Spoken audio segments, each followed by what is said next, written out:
The broadcast is now starting. All attendees are in listen-only mode. Thanks for joining us today for our Crown Council webinar, That's Way Too Much Money, Secrets of Helping Your Patients Pay. We've got a great webinar planned today. With us is Total Patient Service Institute Practice Advisor Tanya Bailey, who's going to share some great financial arrangements wisdom with the entire team today. This is Steve Anderson. Unlike some of the other financial arrangements webinars we've done in the past, which you might want to go back and review if you have not reviewed those. A previous webinar is 50 Ways to Pay, as well as I Can Afford It. Those are both in the Crown Council webinar library, which contains some great information. Today's webinar that has to do with financial arrangements, however, is a message for the entire team, not just the financial coordinator.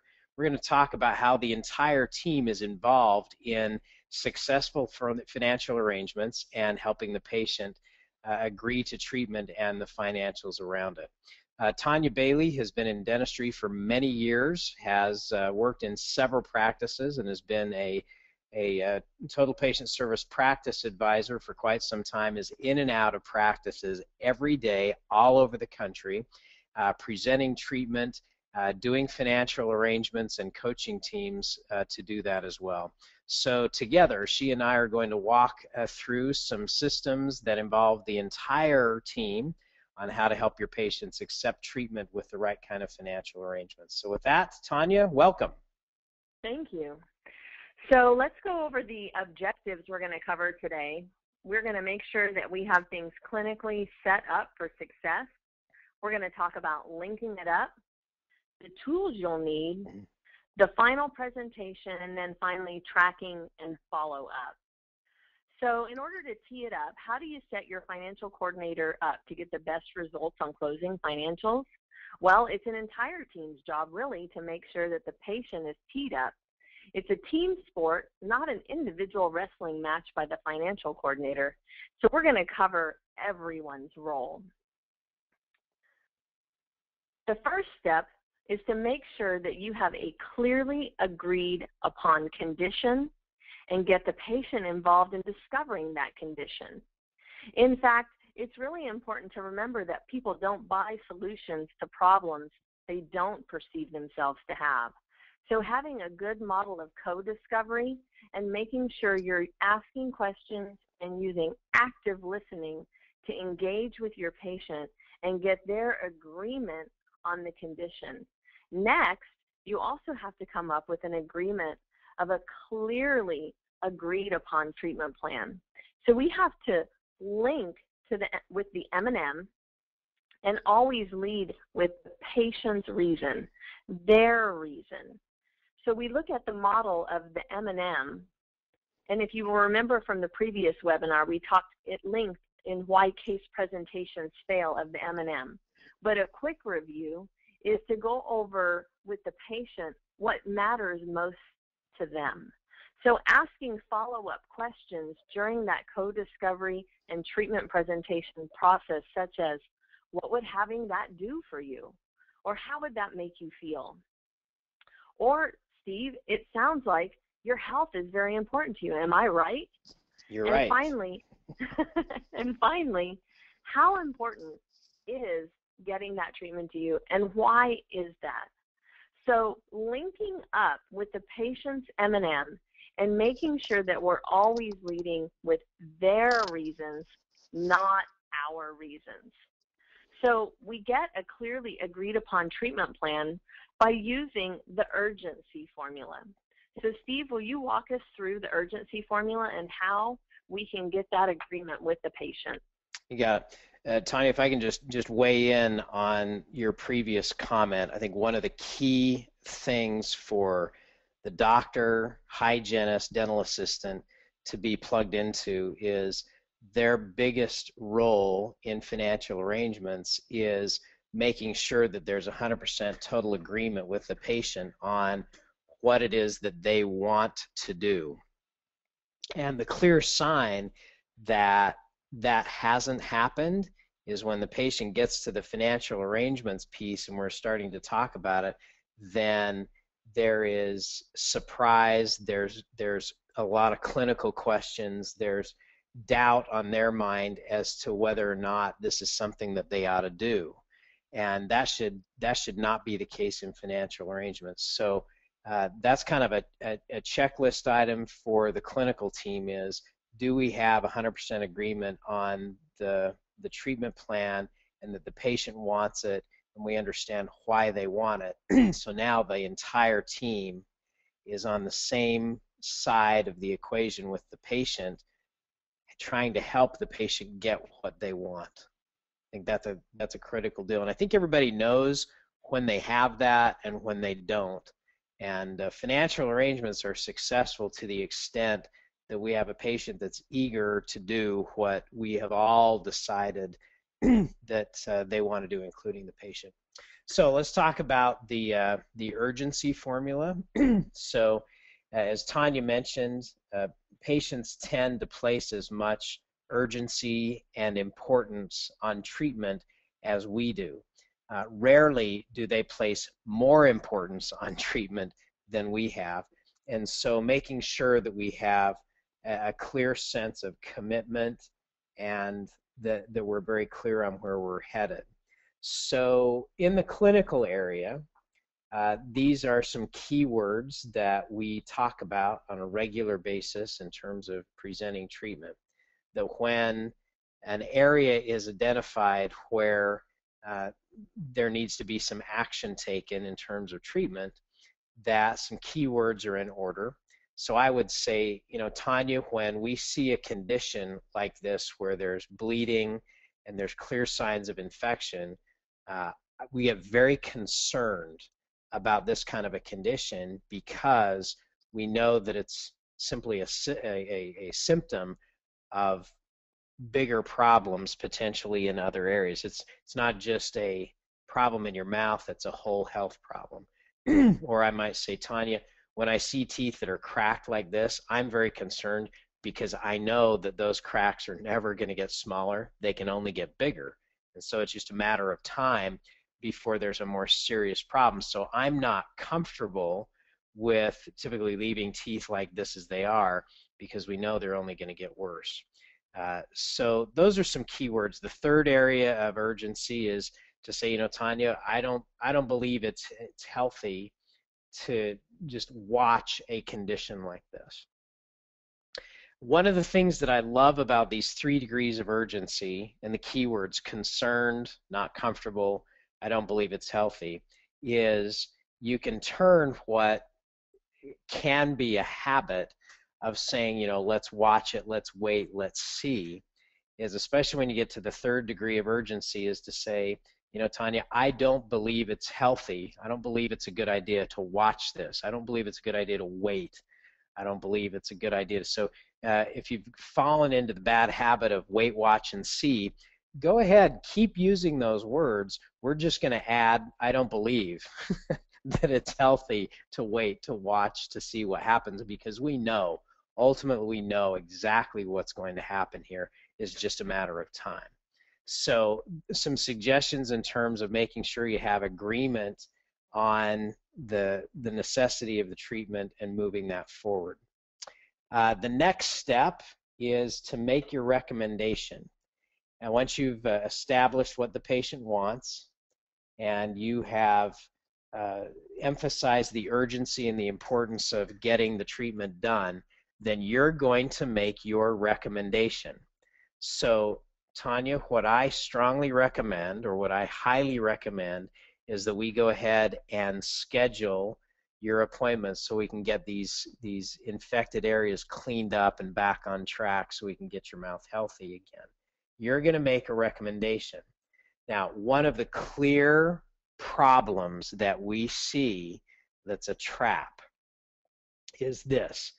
There is an inverse relationship between the number of options that patients are given and case acceptance.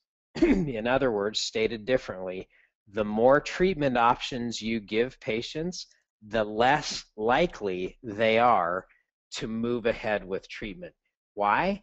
because more options just create confusion. So eliminate the confusion by making a clear recommendation. Now, I totally appreciate informed consent, and here's how we deal with informed consent is I would say, Tanya, there's a number of different directions we could go here. And based on what you've told us that you want and what you're trying to achieve, and based on what we know about this condition and the different directions we can go, here is what I would recommend. Now, so you're saying, here's the recommendation based on the criteria that you've given us.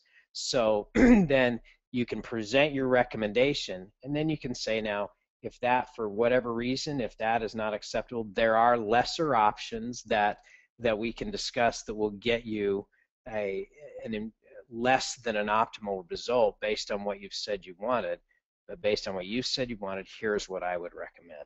So make your recommendation. And if you have to repeat this phrase over and over again to yourself in the mirror, doctors or hygienists, yeah, get that in your vernacular so that you are getting used to making recommendations. As patients, we sit up, we pay attention when the authority figure starts making their recommendation. So then the third step is to make sure that you get a commitment as far as moving forward. What's the go forward action? So I might say, so Tanya, based on that, do you see anything that would stand in your way of moving forward? You see any reason why we shouldn't go ahead and get this scheduled?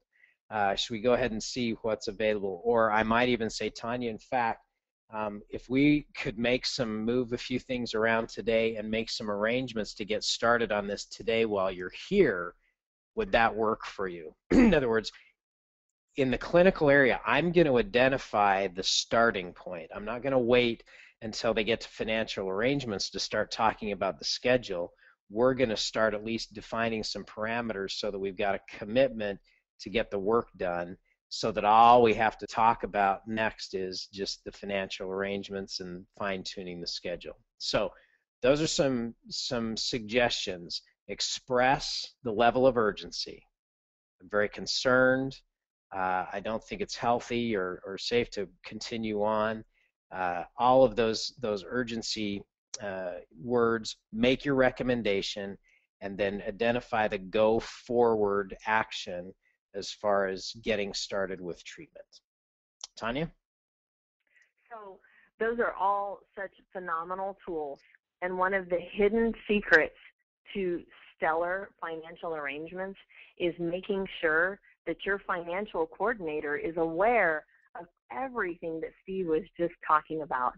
And in dentistry, what we find in many practices is there is a Bermuda Triangle at work where things just get lost. So making sure that we have a plan to link it up and connect the dots from the information, from the urgency that we just made in the clinical area to the financial coordinator. So how we do that is by using a great relationship link. Now, any good journalist would tell you that the 5 W's, who, what, when, where, and why, are the keys to a great story.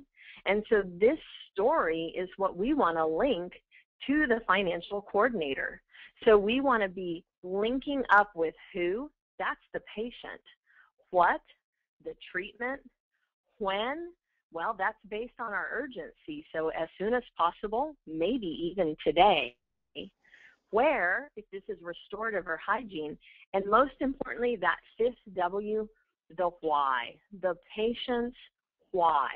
So don't let your story get lost in the Bermuda Triangle. The #1 secret to great financial arrangements is linking up the 5 W's from the clinical team to the financial coordinator. So next, you need a great toolbox. And if you are going to be a repair person showing up at somebody's house to do a job, to fix a leak, or to fix an electrical problem, You wouldn't do that without your van full of goodies with your big toolbox of all the potential tools that you might need. So just a quick checklist for you in your financial arrangements toolbox is making sure that you have a signed financial agreement with the patient. Now, this isn't the actual financial arrangement. This is on the front end, so our patients know what to expect, so that we've given them a clear agreement of how we handle finances in our office. All too often, financial arrangements can get derailed by patients who aren't clear on the rules of engagement, and they start saying things like, well, why don't you check with the doctor? Or even worse, I've already made a special arrangement with the doctor, and they derail those financial arrangements. So a clear financial agreement with the patient on the front end of what are our rules of engagement. That would address things like how we handle insurance assignment, what forms of payment that we take, cash, check, credit card, third-party financing. And in fact, if you go to the 50 Ways to Pay webinar, we've actually listed out 50 different ways your patient can pay. Now, you may not list all 50 of those in your financial agreement, but you want those in your toolbox. The next part is our financial arrangements form. Now, you all have heard Steve Anderson say for years that 94% of success is in the system, and that's system with an S, not an E. Just checking on you all. So 94% of success is in the system, and we have created a very easy system. It's our TOPS Easy Pay Options form, so that you can clearly give your payment options to your patient. Now, the benefit of using this form instead of your practice management software form is it's actually an agreement on how to pay. This is not a list of all the different procedure codes and crazy descriptions. If you've ever looked at that printout, it says things like comp, res, fill, PFM, and it's really to patients just a whole nother language. So remember, confused consumers or confused patients have a hard time making a decision because there's just too many things in front of them. So we want to use a form that clearly outlines the easy options for paying for their dental treatment.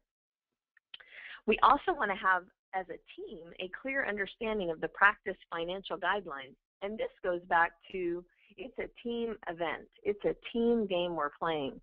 So everyone, not just the financial coordinator, needs to have a working knowledge of the different types of payment options so we can speak with confidence and we can assure the patient that we've helped other patients like them and we'll be able to help them too. Now, one of the last things in our toolbox, our financial arrangements toolbox for success, is making sure that we're dressed for success and dressed to impress. Because those impressions that we leave on our patients influence the decisions that they make and influence their decision to make if this is the right place for them. So we want to make sure that our appearance looks well and that we have the pen and the tools and a clean working environment to, again, give our very best in our financial arrangements presentation. So when we talk about next our best ways to present financial arrangements, we have to now take a look at where the best place to do this is. Now, I mentioned a few minutes ago the Bermuda Triangle of dentistry. And if you're familiar with the real Bermuda Triangle off the coast of Florida, you know that people actually make sure to avoid that area so they don't run into problems. Well, we have found that the best way to keep things from disappearing in the Bermuda Triangle in dentistry, and that's that hallway between your clinical area and your front office, is to just never walk down that path.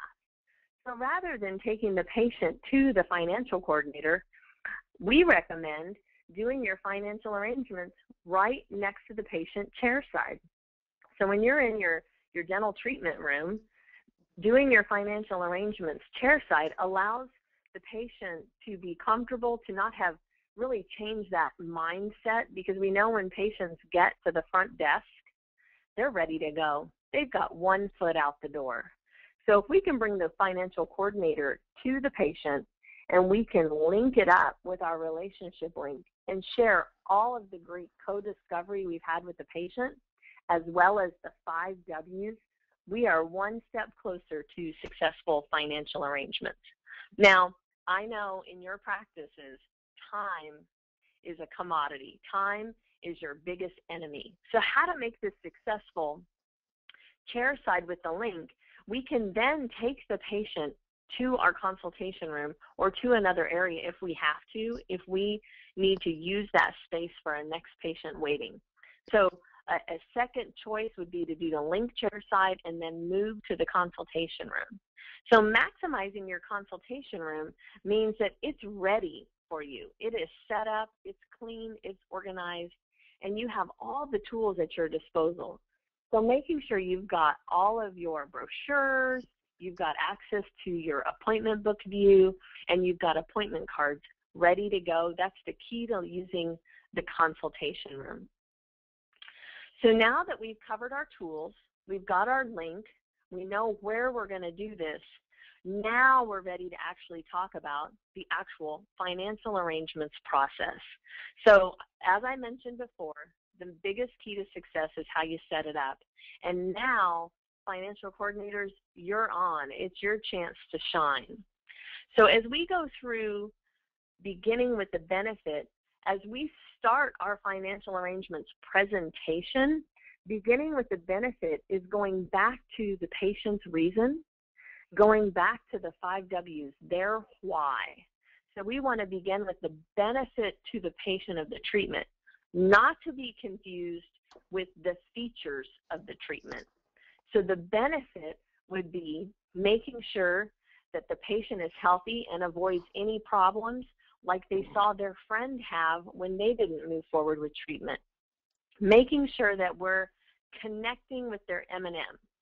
Features would be discussing things like how we make a crown, the time frame that we do it in, and those things. While those things are important, the features are not what takes us to financial arrangement success. It's always the benefit.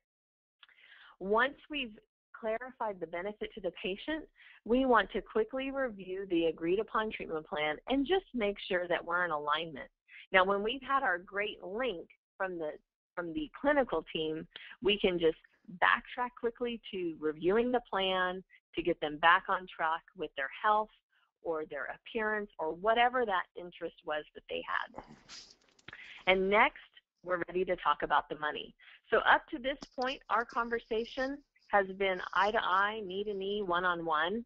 We haven't had anything in between us, and now we're going to roll out that financial arrangements form. So if we can back up to that form, and let's just walk through the Easy Pay options form and how we present with success. All right.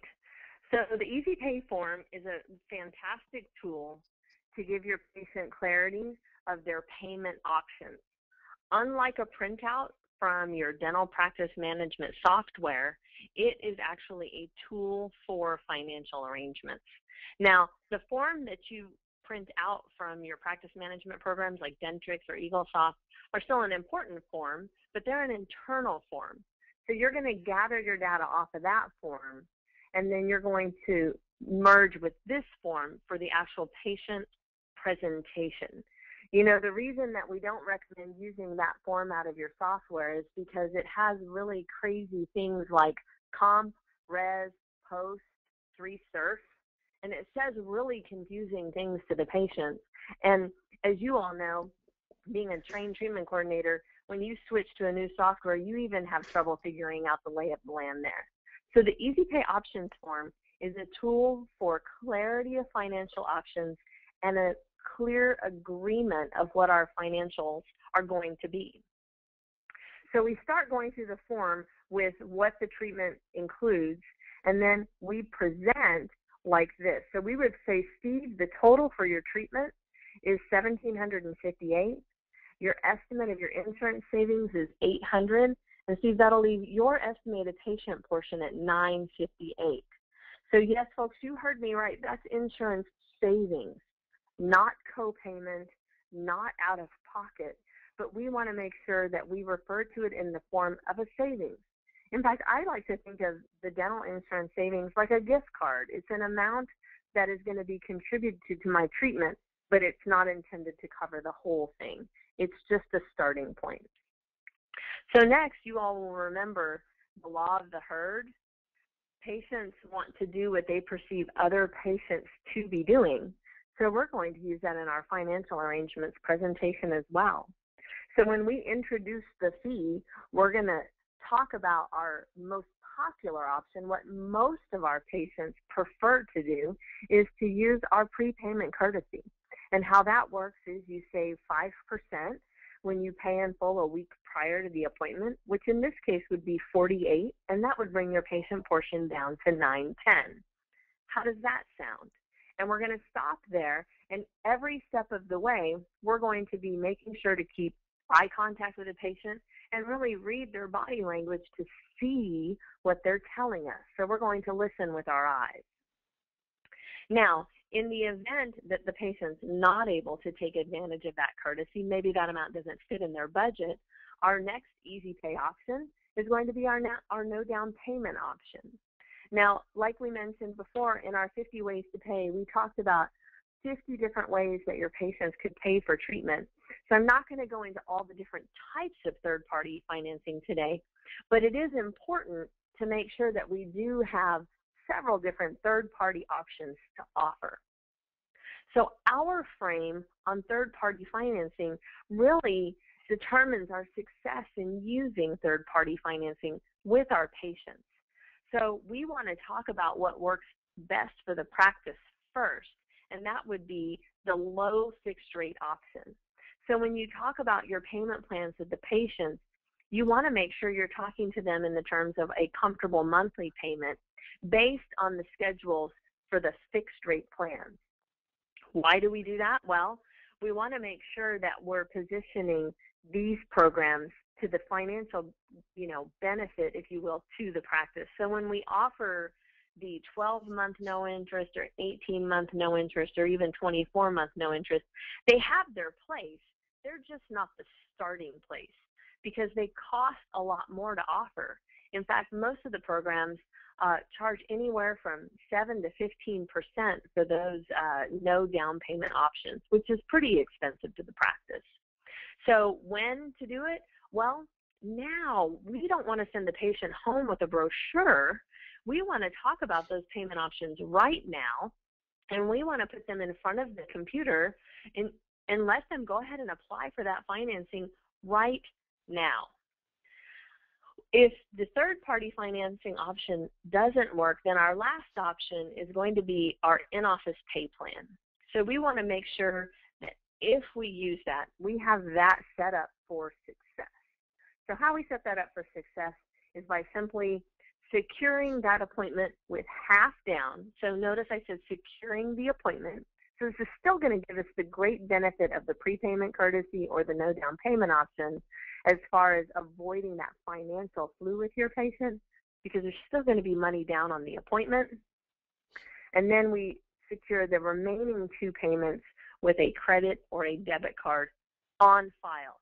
So a great tool with your credit card processor is to set that up on an auto draft right off of their credit or debit card.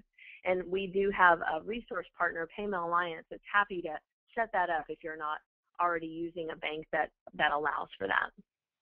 So one more quick thing that I just want to mention about any of the payment options is the cost for billing.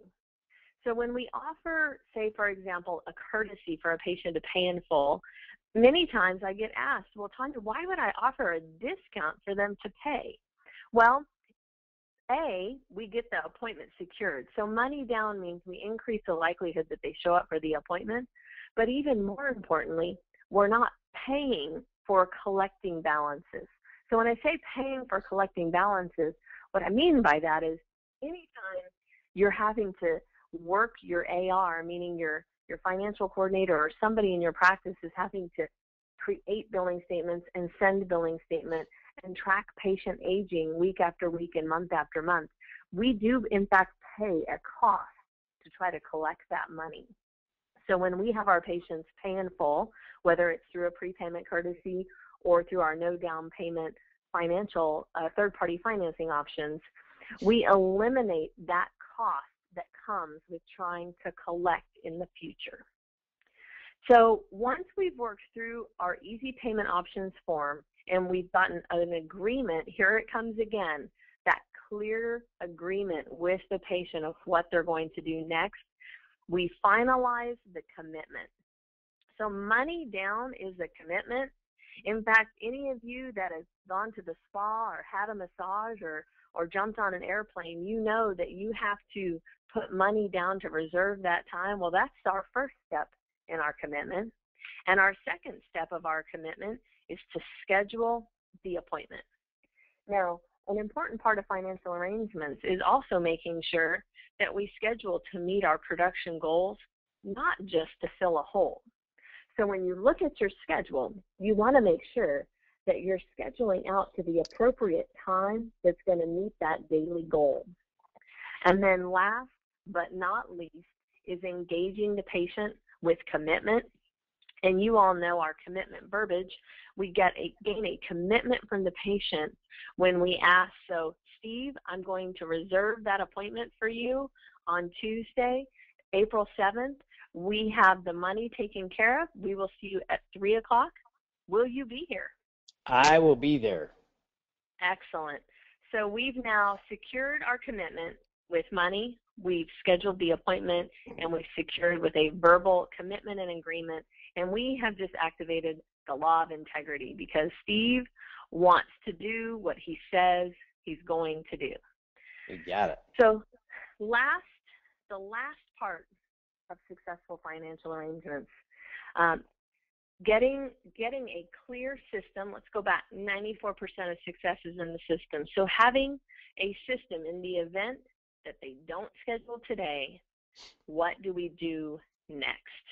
So we want to make sure that we have great verbiage to schedule the follow-up. So Steve, it sounds like you need to think this over and discuss this with Cheryl. I know most patients tell me they go home and discuss something of this magnitude right away. Would it make the most sense for me to call you tomorrow in the morning or in the afternoon? Tomorrow afternoon would be fine. Excellent. So I want to actually schedule the follow-up within 24 hours. I want to go ahead and make an appointment for me in my software so that I know that Steve is scheduled, that I'm going to be calling him. If we don't make a plan to do the follow-up, something always gets in the way. So we want to schedule the follow-up. Now, when is it time to stop? Because you don't want to pester the patient, you don't want to chase them, and you certainly don't want to appear desperate. So we want to allow the patient to lead this process. So every time we do speak to them, we're always going to make a commitment for the next follow-up. An appropriate amount of time would be an initial 24-hour follow-up. And then I like to think of it in twos, 2 days, 2 weeks, and then a month.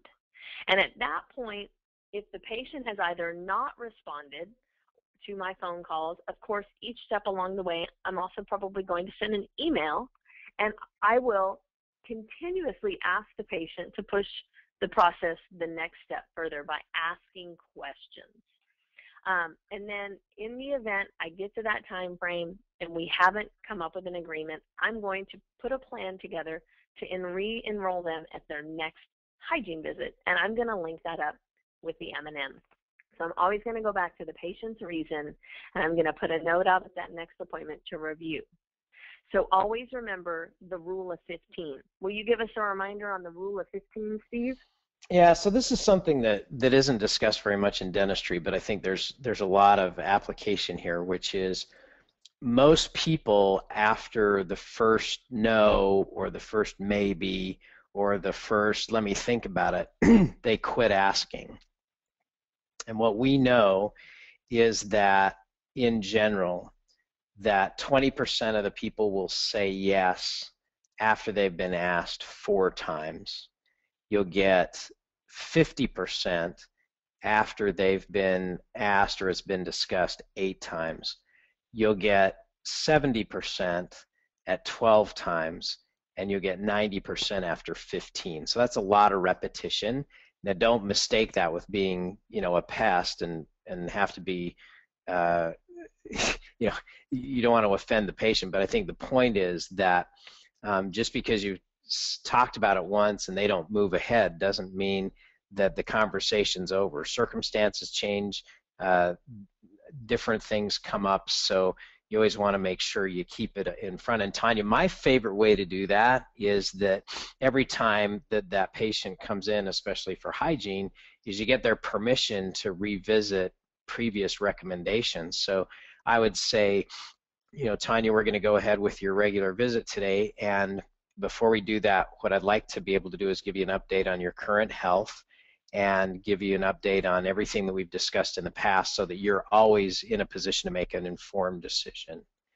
So you remember the last time you were here, the doctor recommended, the crowns on the back. Let me give you an update, show you what's going on there now so you can see where we are. So in other words, you're just in a very comfortable way.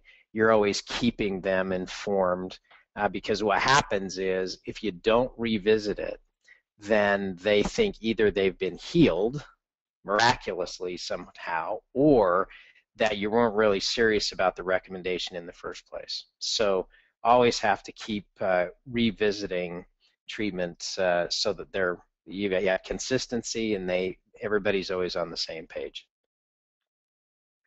Got it. So the tool that we like to use for that is the treatment plan tracker.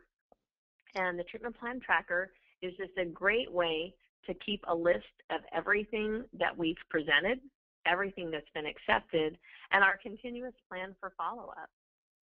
So if in review, we've covered the 5 really points of success, the 5 areas of success that we can get good, clear financial arrangements. We set it up for success clinically. We linked it up. We talked about the tools you're going to need, how to give the best final presentation, and finally, tracking and follow-up. Steve? All right, Tanya, thank you. A couple of questions before we wrap up. You talk about only presenting 1 fee.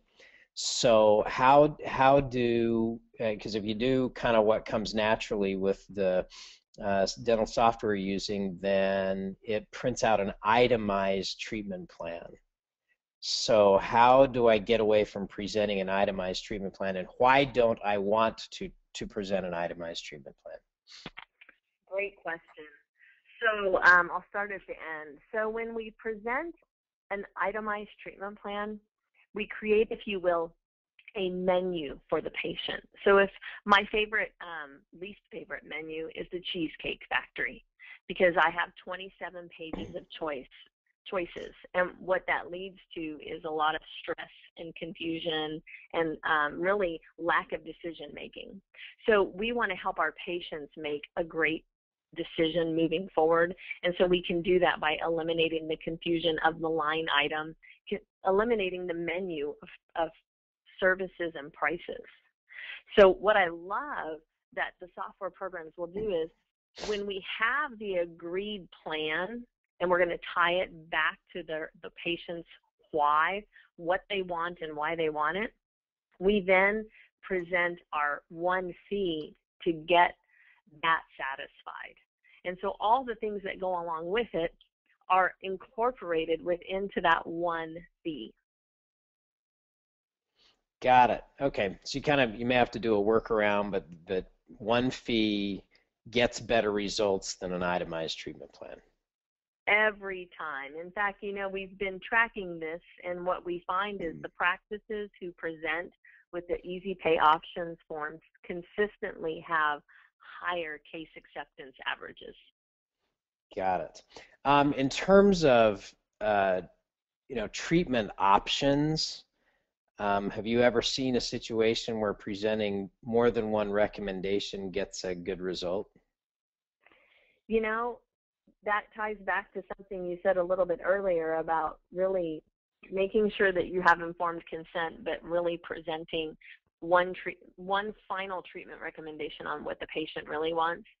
And what I see in practices that stray away from that and send the patient up to get financial arrangements based on multiple treatment plan options, what I see is that the patients now are making a healthcare decision a cost decision.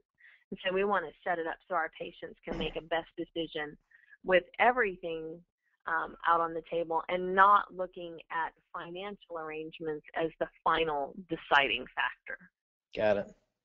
So thank you, Tanya. Just as a reminder, everybody, financial arrangements is a team proposition. It's not just something for the financial coordinator. So if your team didn't have the opportunity to listen today, we strongly recommend that you gather the team around to watch this webinar so that they can see what their part is in the whole financial arrangements equation. We touched on a number of different things. Obviously, there's a lot of work that goes into making this successful for the whole practice and for the patient. Thanks again, Tanya, for all of your wisdom. For any questions or further information, if there's anything we've discussed today that you have questions, you're welcome to call the Total Patient Service Institute at 877-399-8677, or you can email your questions to answers@totalpatientservice.com. Thanks again for joining us for today's webinar, and we look forward to having you join us again for another great Crown Council exclusive webinar. Have a great day.